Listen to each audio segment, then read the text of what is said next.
Okay, good luck sa inyong lahat. Magbigay ng apelyido o surname na kasama sa top 25 na mga congressman at senador. Ayoko nitong tanong. Ayoko na. Bakit? Huwag ka noon!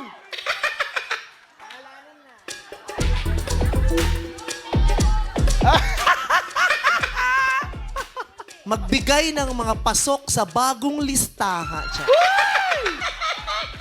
Ayoko nito. Ayoko talaga nito. Ayan na. Mga apelido. Ano yung mga sikat na apelido? Yung mga maraming may-aring pamilya niyan. Apelyido o surname na kasama sa top 25 na pinaka-common o pinaka-pangkaraniwan na apelyido sa Pilipinas. Magsisimula ka, Eddie. Go! 1, 2. Bongo? Ano? Papakiulit. Bongo? Bongo. Di na yung tanong. Bongo is wrong.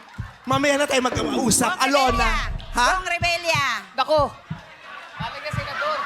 Bong Revilla is wrong. Di niya naintindihan. No. Kaya ang mga tinutukoy nila kanina, wala akong kaalam-alam doon.